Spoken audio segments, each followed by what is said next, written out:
como si bien recordamos todos, las últimas dos ocasiones estuvimos abordando el tema de la imposición de manos y el ungimiento con aceite, haciendo énfasis en la oración. ¿Os acordáis? Haciendo énfasis en la oración, ya que hemos entendido de que la imposición de manos y el ungimiento con aceite son actos, son recursos que Dios nos da, pero que van intrínsecamente ligados a la oración, al clamor, a la súplica del Señor. Es la intervención divina la que actúa, ya que el ser humano no tiene poder alguno para ejecutar un poder en acción a los demás independientemente del poder divino. Somos solo vasijas, somos utensilios, somos canales, recipientes de la gloria y del poder divino para suministrar a los demás. Dios bendice a sus hijos por medio de sus hijos, pero la bendición siempre viene de Él. Amén. Por tanto, estuvimos hablando de la oración porque es absurdo intentar comprender, explicar y mucho menos aplicar y practicar el ungimiento con aceite, la imposición de manos, si no se entiende o se recuerda, se refresca la memoria a la congregación de que la oración es un recurso indispensable, previo, durante y después de la imposición de manos y el ungimiento de manos.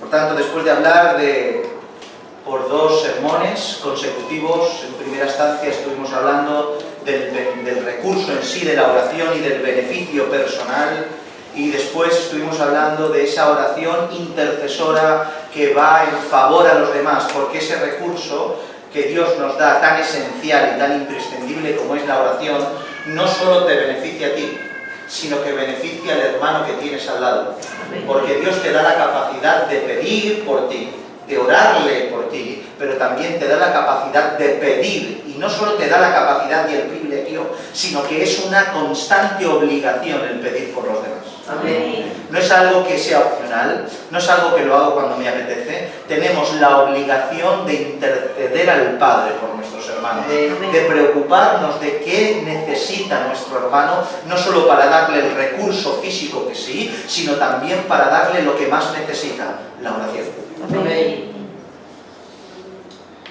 Por tanto, después de abordar esto, vamos a intentar hoy tocar ya una de las partes, concretamente la imposición de manos en esta tarde. Amén. Amén. Nuevamente, y perdonen mi ser cansino en esto, nuevamente debemos hacer una cosa más antes de intentar comprender y aplicar dichas acciones, tanto contemplarlas en el Nuevo Testamento con la Iglesia emergente después ya de haber venido Cristo muerto y resucitado, y también de aplicarlo a las iglesias locales a lo largo de la historia y sobre todo en el tiempo actual. Es necesario hacer una cosa más. ¿Y qué es lo necesario? Aparte de hablar de la oración, es arrancar desde atrás, desde sus orígenes, desde el Antiguo Testamento, para poder llegar a comprender lo que es la imposición de manos. Puede que algunos consideren innecesarias y cansinas estas maneras de explicar, estas formas de abordar los temas, de empezar desde un principio, de intentar no saltarnos nada, de intentar regresar desde un principio hasta el día de hoy. Pero es que quiero deciros algo, si no lo hacemos así, nunca llegaremos a comprender del todo lo que significa cada cosa que tenemos que practicar, y lo que es peor, a lo mejor lo comprendemos mal y lo practicamos mal. Amén. Por tanto, como todo en las Escrituras, se debe analizar, estudiar y escudriñar la Escritura desde atrás hacia adelante. Desde sus orígenes, su desarrollo, su aplicación, su reconstrucción, hasta llegar a los tiempos de nuestro Señor Jesucristo, para poder aplicarlo a la iglesia local del siglo XXI, en esta, concretamente en Casa de David. Por tanto, sin intención de ser canso, acompáñenme en esta tarde a dar un paseo hacia atrás, arrancando desde atrás, que es como se debería hacer y como debería comenzar todo estudio de las Escrituras. ¿Están de acuerdo conmigo? Amén. Yo estoy seguro que si a ustedes le dan un manual de instrucciones, no empiezan por la página 99 si tiene 100. Empiezan por la primera página. Amén. Imposición de manos. Imposición de manos. La imposición de manos era una práctica, es una práctica muy común en el pueblo de Israel.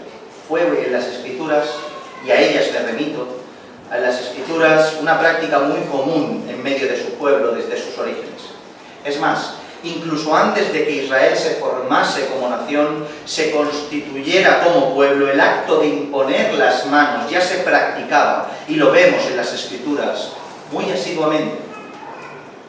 Por tanto, esto denota que dicha acción no era algo puntual, entiéndanme, claro que era algo puntual, pero no era algo como aquello que vemos en las Escrituras que pasa un par de veces y pasa desapercibido, sino que la imposición de manos está muy presente en lo largo de toda la Escritura, tanto Antiguo como Nuevo Testamento. Por los 66 libros pasa este acto de imponer las manos muy asiduamente en medio de las Escrituras desde el principio de los tiempos. Por tanto, esta doctrina es digna de prestarle atención, digna de observarla y practicarla como toca, si se tiene que practicar. Amén.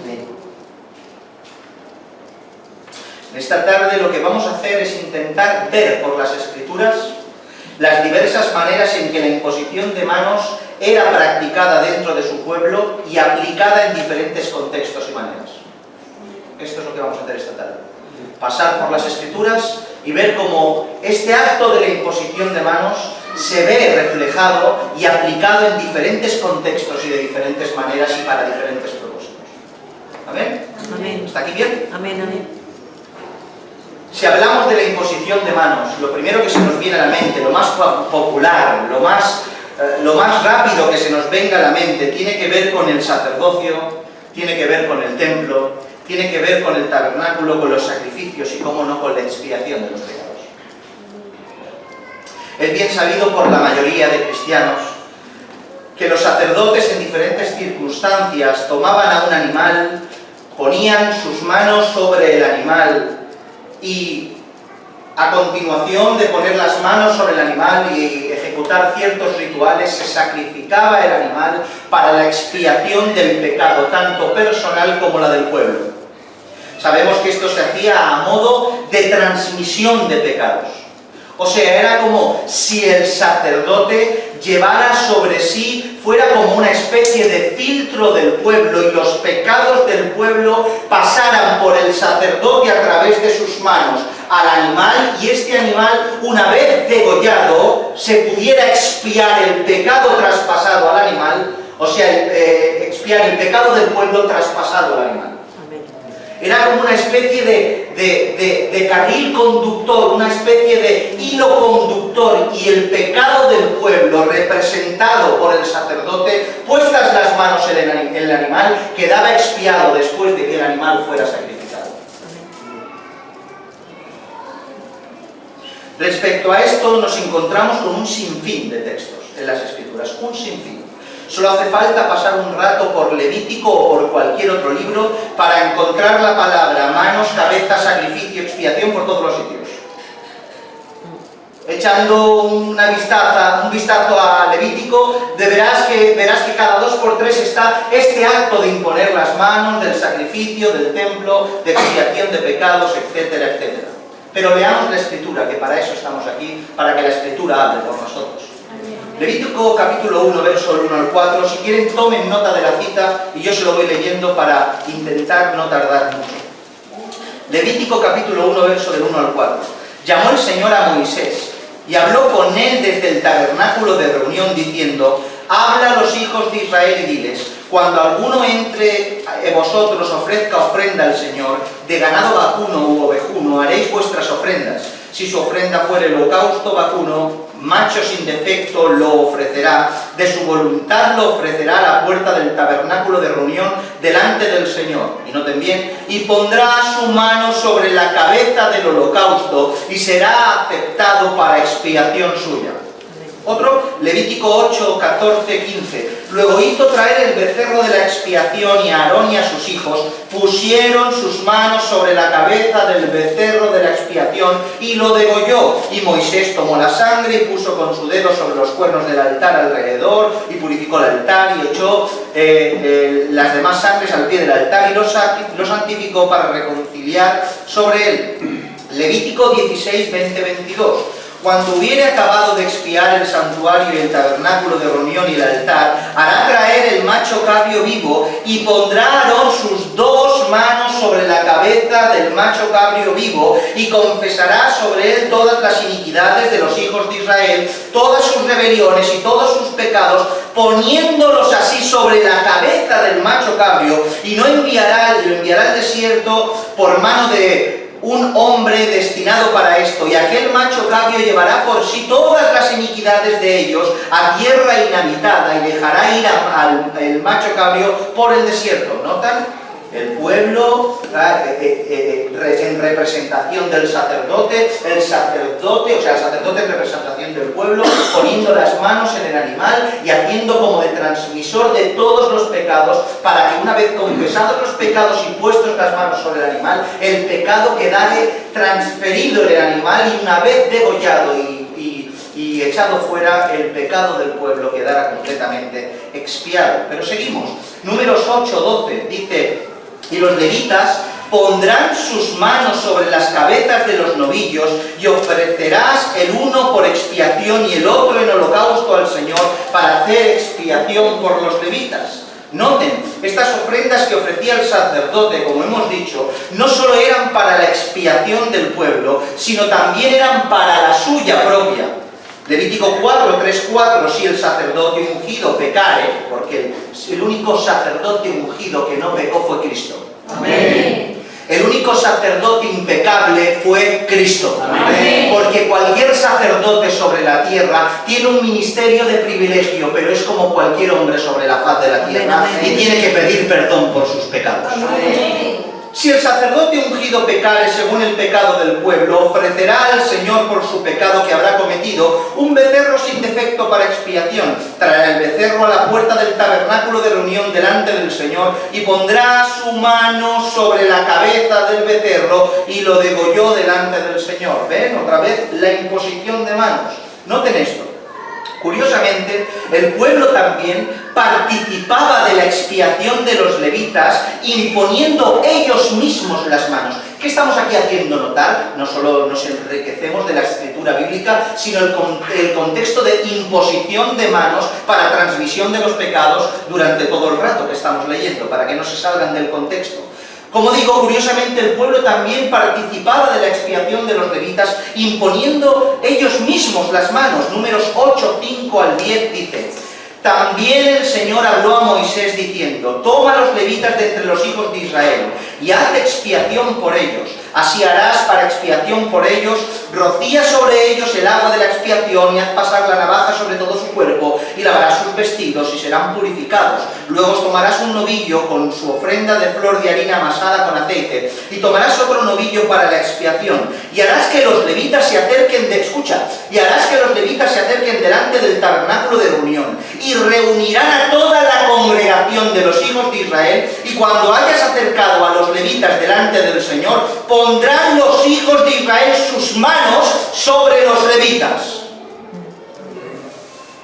O sea, a la inversa. Ahora aquí no es el levita que pone las manos sobre el animal, sino que parece ser que no solo para confirmación, sino que también ponían las manos sobre los levitas por cuanto estos tenían que ofrecer el sacrificio. Dicen los que entienden, no podemos, yo no tengo capacidad para aseverarlo, pero dicen algunos que como el levita estaba en representación del pueblo y el pueblo no era in situ el que ponía las manos en el día de la expiación encima del animal, sino el levita, de alguna manera el pueblo ponía las manos en el levita, ya que el levita que iba a ofrecer el sacrificio iba a poner las manos después él por el pueblo al animal. Por tanto, como yo no puedo poner las manos, las pongo sobre encima tuya para que tú después las pongas en mi lugar sobre encima del animal que iba a expiar.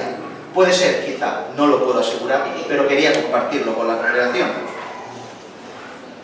El concepto de transmisión de pecado para expiación, como podemos ver, era algo habitual y muy practicado en el pueblo de Israel, sobre todo cuando el tabernáculo estaba en pie, y del tabernáculo, que es el templo móvil, se dejó en Jerusalén el templo fijo y los sacrificios eran de continuo. Cuando dejó de existir el templo, las 2 veces que se destruyó, la última en el 70 después de Cristo, cuando el general Tito destruyó el templo y asedió la ciudad de Jerusalén, dichos sacrificios cesaron porque la orden es que solo se sacrifica dentro del pueblo, dentro del templo, pero mientras que el templo estaba en pie, los sacrificios eran continuados, y este concepto de imposición de manos y transmisión de pecado era completamente continuo dentro del pueblo de Israel. Amén. ¿Habéis entendido esto? Amén. Por tanto,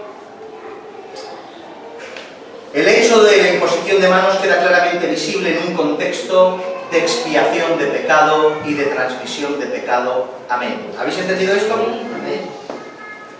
También encontramos esta práctica de la imposición de manos como transmisora y activadora del poder de Dios. O sea, como una fuente de transmisión para que el poder divino se ejecute en las personas. Leo. Éxodo 7:19 dice: y el Señor dijo a Moisés, di a Aarón, toma tu vara, y escucha, extiende tu mano sobre las aguas. No la vara, tu mano. En la película sale la vara, la Biblia dice la mano. Toma tu mano, extiende tu mano sobre las aguas de Egipto, sobre sus ríos, sobre sus arroyos y sobre sus estanques, y sobre todos sus depósitos de agua, para que se conviertan en sangre, y haya sangre por toda la región de Egipto, así en los vasos de madera como en los de piedra. O sea, en el momento previo al milagro, el hombre que fue usado por Dios, en este caso Moisés y explícitamente Aarón, tuvo una orden divina. ¿Cuál orden divina fue? Poner su mano sobre el agua para que ésta se transformara en sangre. Por tanto, Aarón se hizo como el receptor de la presencia divina, y su mano fue el hilo conductor para que el poder de Dios fluyera por él, y el agua se transformara en sangre, y el poder divino se viera manifestada desde el cielo hasta la tierra. Amén. Amén. Y los superhéroes de Marvel tienen que ver con esto. Reyes 13, capítulo 13, 14 y 15, Primera de Reyes creo que es. Dice, estaba Eliseo enfermo de la enfermedad de que murió. Y descendió a él Joás, rey de Israel. Y llorando delante de él, dijo, Padre mío, carro de Israel y su gente de a caballo. Y le dijo Eliseo, toma un arco y unas saetas. Tomó él entonces un arco y unas saetas. Luego dijo Eliseo al rey de Israel, pon tu mano sobre el arco. Y puso él su mano sobre el arco. Entonces puso Eliseo sus manos sobre las manos del rey. Y dijo, abre la ventana que da al oriente. Y cuando él abrió, dijo Eliseo, tira. Y tirando él, dijo Eliseo, saeta de salvación del Señor, y saeta de salvación contra Siria, porque herirás a los sirios en Afec hasta consumirlos. Amén. Amén. Amén. Amén. Eliseo, a modo de hilo conductor cual Aarón en Egipto con las aguas, puso las manos sobre el rey, porque el rey solo no podía, y el rey con el arco y Eliseo por detrás tomó sus manos, y el contacto con las manos hizo que el poder divino fluyera a través de él, y el arco y la saeta fuera certera. Amén. Porque Dios se manifiesta y utiliza ese contacto físico para transmitir su poder. Amén. Amén. Por tanto, podemos ver como la imposición de manos, el contacto con las manos para realizar acciones sobrenaturales y poderosas está escrito en las Escrituras. Amén. Amén. ¿Está aquí bien? Amén. Gloria a Dios, vamos a ir rápido.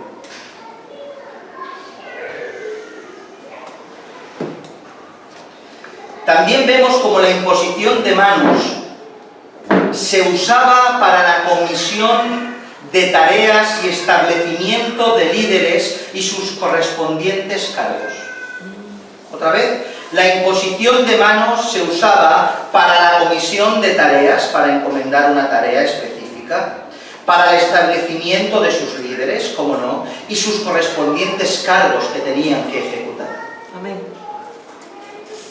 En el pueblo de Israel, la imposición de manos en un contexto de establecimiento de líderes, o sucesión, o capacitación para poder ejercer una labor en específico, se conoce como semijá. La palabra semijá viene a significar ordenación. Semijá en hebreo igual ordenación. Respecto a esto, si hay en el Antiguo Testamento una semijá, una ordenación de referencia a resaltar, es la que encontramos con Moisés y Josué. La ordenación de Moisés hacia Josué. Amén. Es una de las relevantes y una de las primeras ordenaciones que vemos en las Escrituras. Como bien sabemos, Moisés, con mano poderosa, fue llamado por el Señor para libertar a Israel de la esclavitud de Egipto. Lleno de prodigios, de señales, de milagros, lo libertó a ese pueblo numeroso. Amén. Lo llevó al monte Sinaí, fue confirmada la ley, fue confirmado su siervo. Amén. A lo largo del trayecto que tenían que ir para conquistar Canaán, estando a la vuelta de la esquina, se tiraron 40 años dando vuelta por el pecado y la desobediencia del pueblo.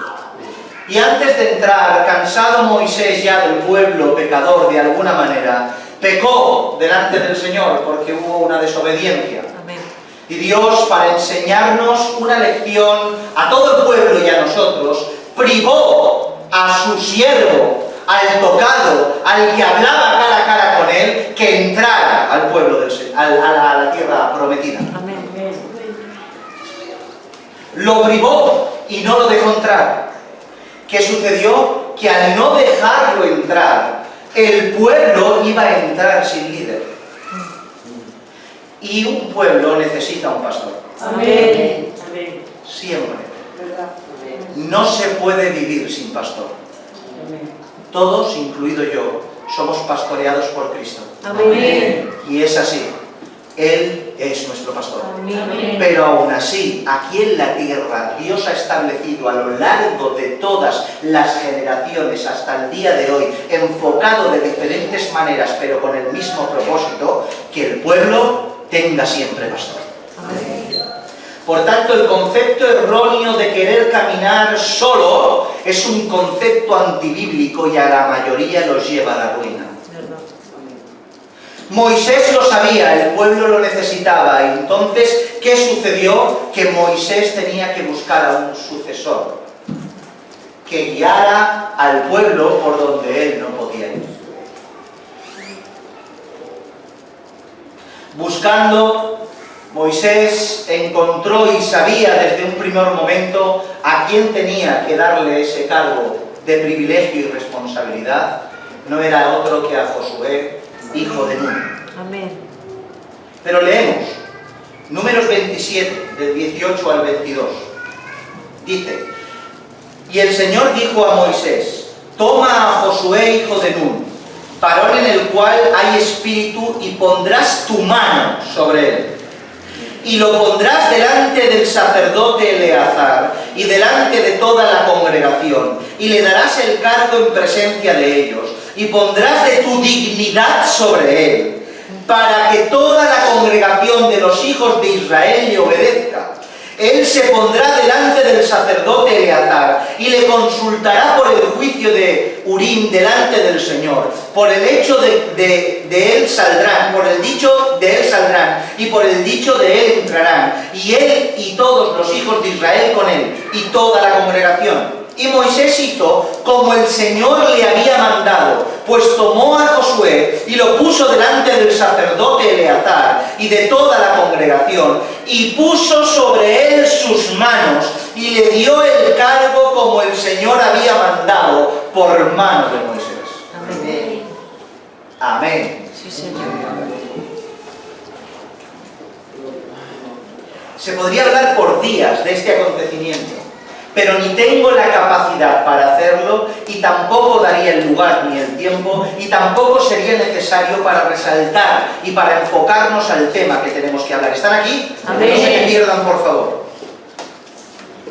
En primera instancia, a lo que más nos corresponde a este texto respecto a nuestro tema, Moisés puso las manos sobre Josué para establecerlo como líder de Israel y desempeñar la tarea encomendada. Amén.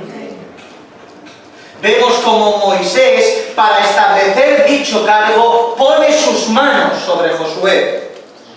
Podemos ver cómo la imposición de manos no era un recurso establecido, inventado por los ancianos de Israel, no era un recurso que salió al paso para confirmarlo públicamente, sino que era una orden directa de Dios. Por tanto, la imposición de manos no es una invención divina, es un mandamiento de Dios. Amén. Tremendo.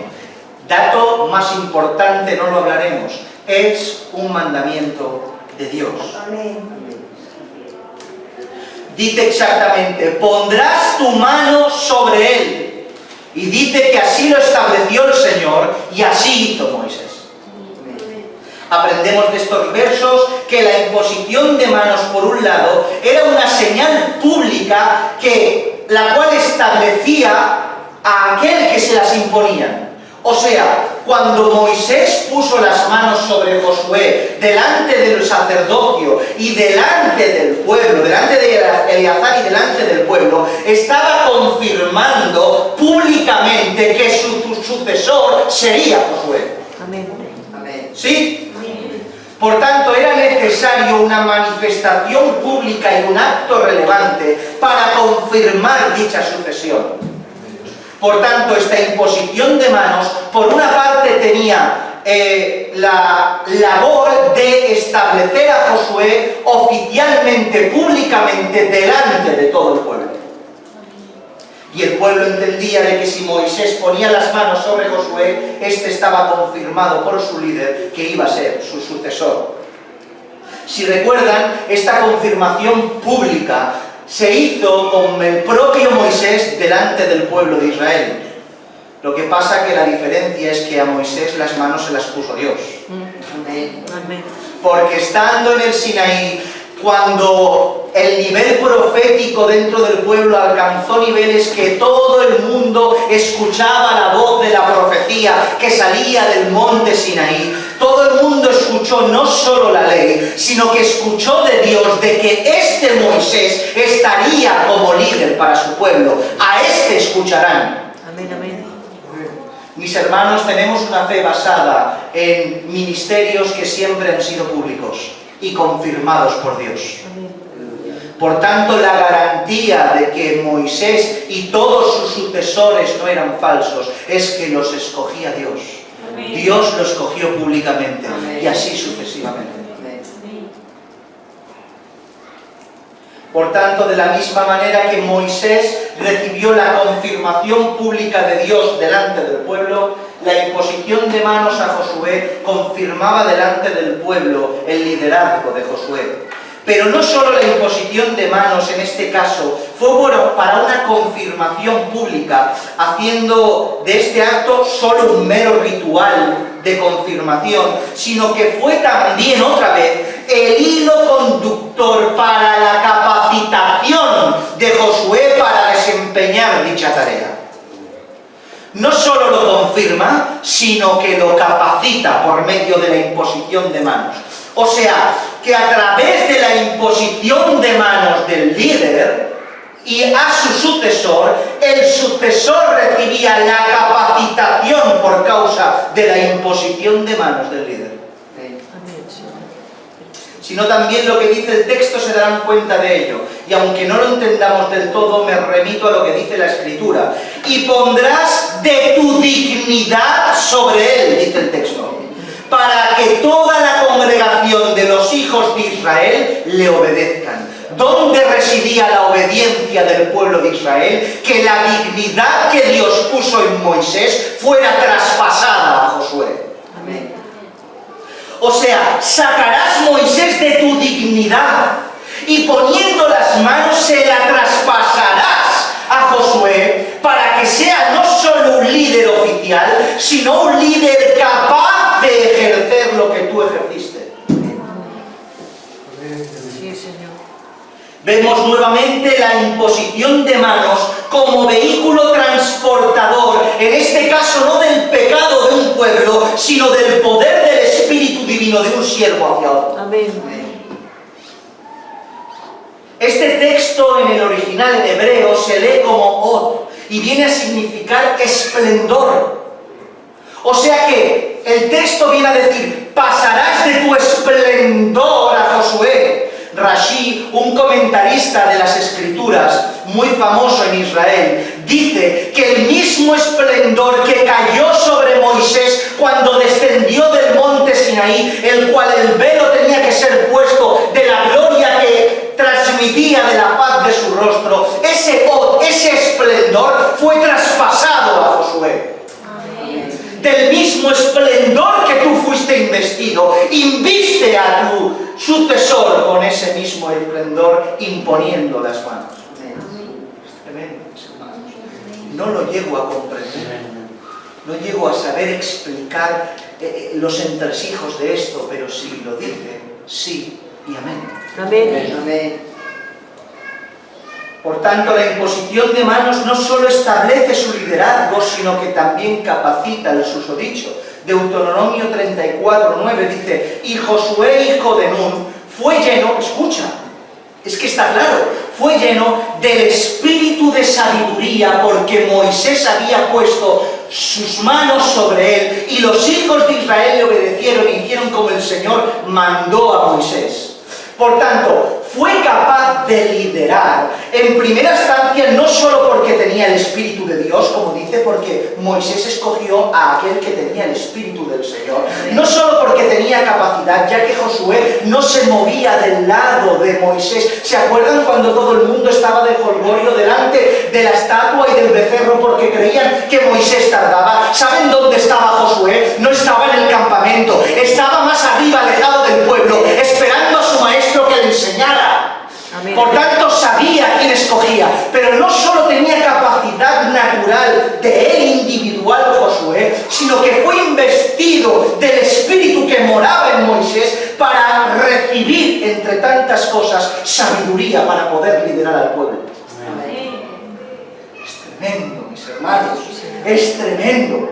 Por tanto, la imposición de manos de Moisés a Josué no solo era un hecho simbólico y público, el cual posicionaba como líder del pueblo de Israel, sino como un vehículo transmisor del Espíritu que moraba en Moisés para capacitarlo de dicha tarea.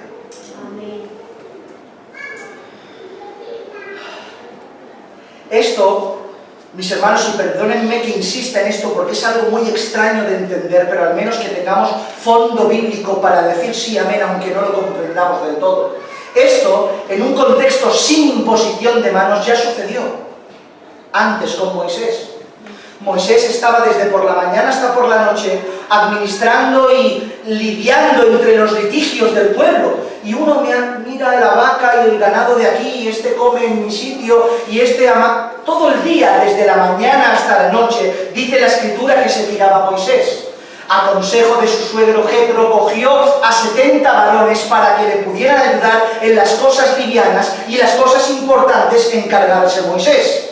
¿Y cómo tomó a estos 70? No solo cogió a los ancianos de Israel, dice, no, vamos a leerlo, Números 11, 16, dice, entonces el Señor dijo a Moisés, reúneme a 70 varones de los ancianos de Israel, que tú sabes que son ancianos del pueblo y sus principales, y tráelos a la puerta del tabernáculo de reunión, y esperen allí contigo. Dice, y yo descenderé y hablaré allí contigo, y tomaré del Espíritu que está en ti, y lo pondré en ellos, y llevarán contigo la carga del pueblo, y no la llevarás tú solo. Por tanto, este concepto de extraer del espíritu de Moisés para depositarlo en otro, aunque no sepamos definirlo, es un hecho real y bíblico, mis hermanos. Por tanto, la imposición de manos en este caso hacía de vehículo transportador para dicha capacitación y no solo para la confirmación de los líderes. Sí, Señor. confirmación y capacitación por medio de la imposición de las manos.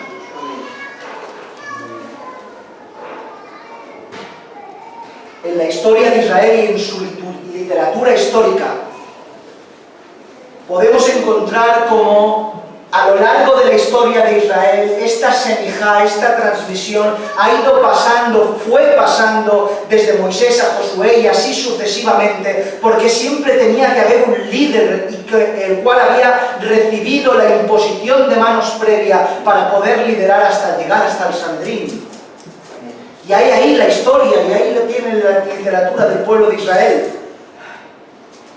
Por tanto, era algo practicado hasta el día de hoy. Pero tengo que decir que al día de hoy la semijá en el pueblo de Israel dista mucho de lo que en realidad fue. Hoy la semijá, la ordenación en el pueblo de Israel, es un simple trámite burocrático, es un documento. Un documento que da el rabino al futuro rabino de su escuela, a su futuro alumno, para ordenarlo como tal. Por tanto, ha perdido todo ese valor espiritual, todo ese concepto, y se ha hecho como un simple documento, semijá, acreditación. Pero la imposición de manos en aquellos tiempos era algo poderoso e increíble. Imagínense allí. Imagínense allí. Las películas de ciencia ficción, vuelvo a repetir, nada tienen que ver. Todo es ciencia ficción y esto es real, porque tenemos a un Dios real. Amén. Un Dios superpoderoso. Aleluya. Rectifico, perdóneme, Señor. Todopoderoso. Amén.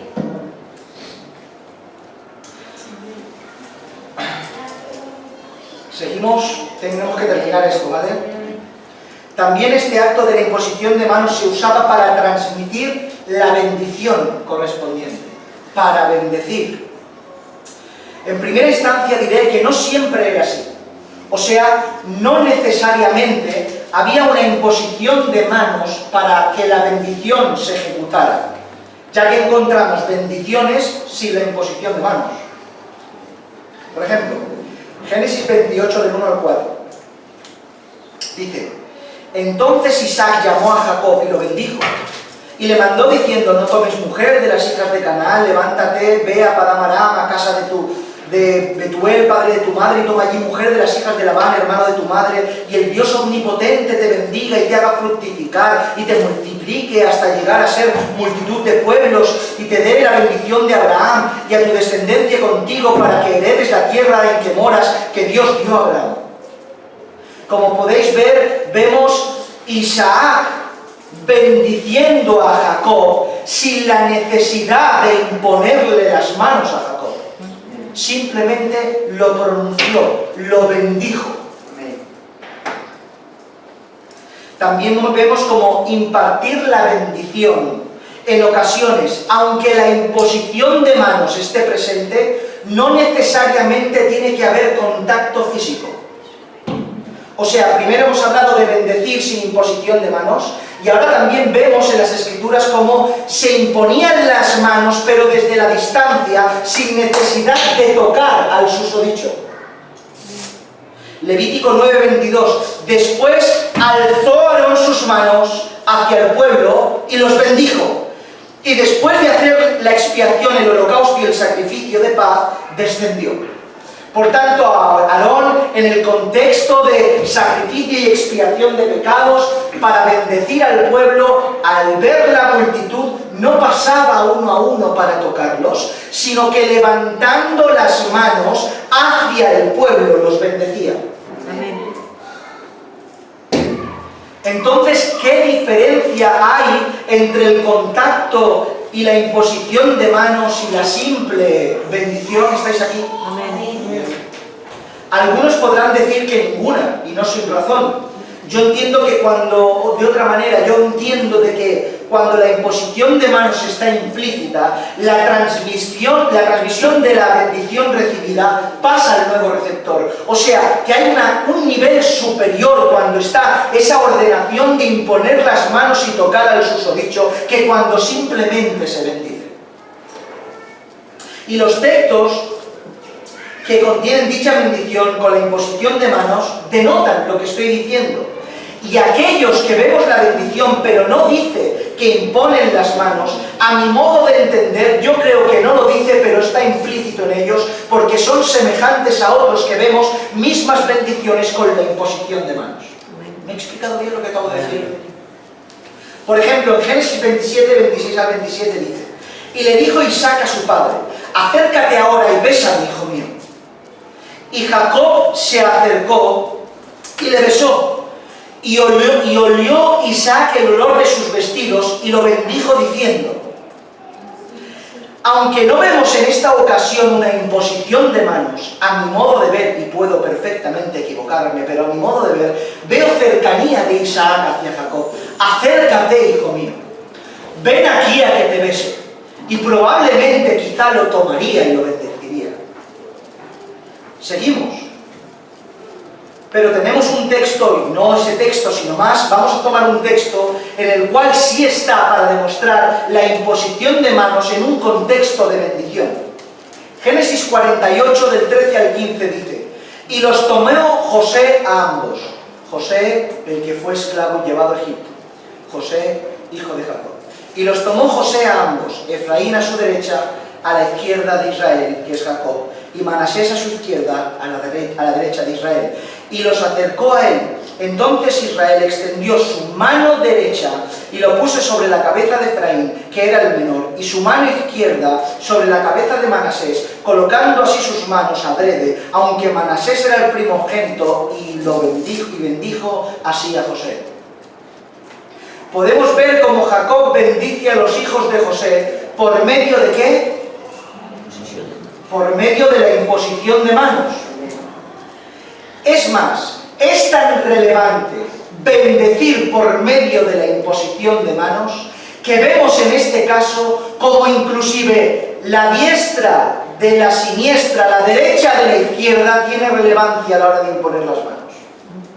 O sea, no solo las manos eran importantes a la hora de bendecir, sino dependiendo de qué mano también era importante. Ya que cuando José trae a sus hijos, a su abuelo Jacob, trae a Efraín y a Manasés, Manasés primogénito, Efraín después, y pone a Manasés en el lado derecho de Jacob y a Efraín en el lado izquierdo, porque José ya sabía, aunque estaba esclavo en Egipto, lo sabía porque era ley. Amén. José ya sabía, por estar muchos años en Egipto, que la bendición del primogénito era impartida por medio de la mano derecha y cualquier otra bendición con la otra mano. Por tanto, pone a cada cual en su lugar, porque Jacob ya era viejo y se apagaba la luz de sus ojos, quizá.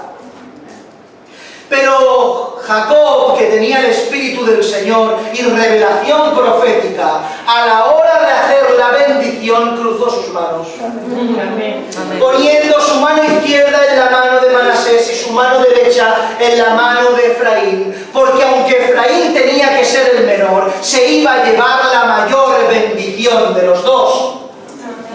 Por tanto, vemos no solo que la imposición de manos era bíblica, era normal, normativa y era ley, ya que José la conoce, sino que inclusive la diferencia de las manos a la hora de imponer tenía relevancia. Como para poner con ligereza las manos, como para hacer de la imposición de manos.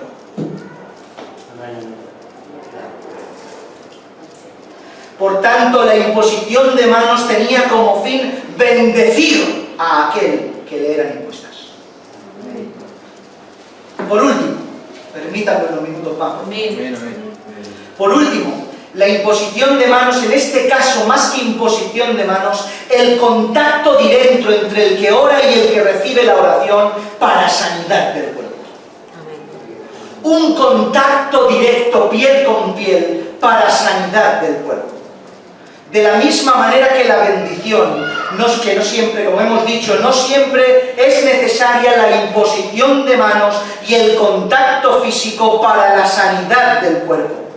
Con una palabra de oración puede sanarse el cuerpo. No hace falta contacto físico. Con una simple oración a la distancia puede el Señor escucharte. Es más, a veces no sucede nada y la gente sana. Amén. Porque no necesitamos necesitamos recursos. Los recursos los utilizamos porque son ordenativos para nosotros, pero Dios omnipotente, con un chasquido de sus dedos, puede hacer lo blanco negro y lo negro blanco. Amén. Amén, amén. Por tanto, aunque nosotros tenemos que guardar la estructura establecida, Dios es Dios. Amén. Y no limitemos su poder. Amén. Por ejemplo, para ver esto que estamos hablando, de que hay a veces que no hace falta. Segunda de Reyes 5:10 dice: entonces Eliseo le envió un mensajero diciendo: ve y lávate 7 veces en el Jordán, y tu carne se restaurará y serás limpio. En el verso 14 dice: él entonces descendió y se zambulló 7 veces en el Jordán, conforme a la palabra del varón de Dios, y su carne se volvió, era leproso, como la carne de un niño, y quedó limpio. ¿Qué hizo Eliseo? No hizo nada. Lo tiró de la casa. Lávate en el Jordán. Ni oró, ni puso las manos, ni tuvo conversación con Naamán. No dijo ni media: ve y lávate. Por tanto, vemos como sin decir nada, sin imponer las manos, ni siquiera orar, Naamán fue sano. Pero para ver cómo la imposición de manos y como el contacto físico, para ver textos que nos hablen de esto, en estos casos que citaremos, como hemos dicho, más que las manos, se hace relevante el acercamiento físico, pero vamos a verlo en las Escrituras. Segunda de Reyes, capítulo 4, verso 32-34, dice: y venido Eliseo a la casa, he aquí que el niño estaba muerto, tendido sobre su cama. Entrando él entonces, cerró la puerta tras ambos y oró al Señor. Después subió y se tendió sobre el niño, poniendo su boca sobre la boca de él, y sus ojos sobre sus ojos, y sus manos sobre las manos suyas. Así se tendió sobre él, y el cuerpo del niño entró en calor. Se arrojó sobre él, y el contacto físico, ese acercamiento, revivió al niño. Primera de Reyes 17, 19, 22. Si hemos hablado de Eliseo, ¿cómo no hablar de su maestro, Elías? Dice: y le dijo: dame acá tu hijo. Entonces él lo tomó de su regazo y lo llevó al aposento donde él estaba, y lo puso sobre la cama, y clamando al Señor dijo: Señor, Dios mío, aún a la viuda en cuya casa estoy hospedado has afligido, haciéndole morir su hijo. Y se tendió sobre el niño 3 veces, y clamó al Señor y dijo: Señor mío, Dios mío, te ruego que hagas volver el alma de este niño a él. Y el Señor oyó la voz de Elías, y el alma del niño volvió a él y revivió. Amén. Por tanto, vemos a Elías, y aquel que recibió la doble porción del espíritu de Elías, a Eliseo, impartiendo sanidad, más allá, resucitar a un muerto por medio del acercamiento físico, haciéndose transmisores del poder de Dios por medio de sus propios cuerpos. Entre paréntesis, recordarlo de vez en cuando, no era el acercamiento in situ, sino que clamaban al Señor. Amén. Porque ni Elías ni Eliseo tenían poder. Dios omnipotente los resucitó. Amén. Pero el acto, ¿cuál era? Postrarse encima del niño.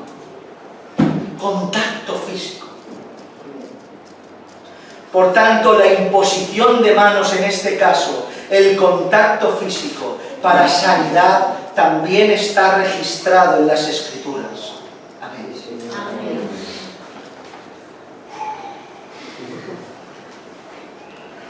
Terminamos. Dicho y leído todo esto, queda demostrado que la imposición de manos no era un mero ritual, el cual se usaba un puñado de veces, ni solo tampoco un acontecimiento ceremonial, sino que era un acto capacitivo, con capacidad de transmitir un algo. Era un medio en el cual Dios se utilizaba para manifestar su espíritu en poder. Hemos visto cómo la imposición de manos dentro del pueblo de Israel y en las Escrituras se usaba en los sacrificios para expiación de pecados, para bendecir, para comisionar, capacitar y establecer cargos, y para sanidades. ¿Por qué? No es una pregunta que los seres mortales podamos contestar en su plenitud. No tenemos capacidad para explicar el por qué. Simplemente Dios lo dijo y sí y amén. Amén. Y así lo vemos contemplado en las Escrituras. Y nosotros, como siervos suyos, sumisos, nos aferramos a la Escritura y decimos sí a lo que en la Escritura está establecido. Así pues, Dios estableció que para ciertas cosas y en ciertas ocasiones, los humanos, los seres humanos, sus hijos, nos hagamos receptores de su poder y asimismo transmisores de su gloria para transmitir su poder a otro por medio de la imposición de manos. Amén. Amén, amén. Pero si no también, las manos de aquellos que fueron usadas como transmisores se darán cuenta de la santidad de dichos receptores. Porque no todo el mundo tiene las manos limpias para ponérselas encima de nadie. Amén. No todo el mundo tiene las manos limpias. Vemos a Moisés, vemos a Aarón, vemos a Eliseo, vemos a Elías y al sacerdocio en pleno del pueblo de Israel. Me acuerdo de un texto que dice en Salmos 24, 3, 5: ¿quién subirá al monte del Señor? ¿Y quién se sentará en el lugar santo? Y dice: el limpio de manos y puro de corazón, el que no ha elevado su alma a cosas vanas, ni jurado con engaño, dice: él recibirá bendición del Señor y justicia del Dios de salvación. O sea, ¿quién recibe bendición para poder impartir la bendición recibirá? Aquel que tiene las manos limpias, el corazón limpio, que no habla vanidades y la justicia de él está en su día a día. Amén, Señor, amén.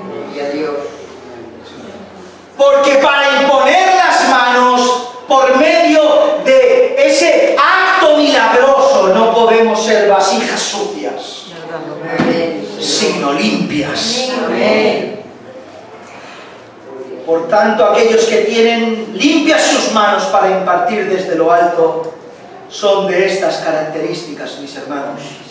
Reciben bendición para poder impartir bendición. Amén.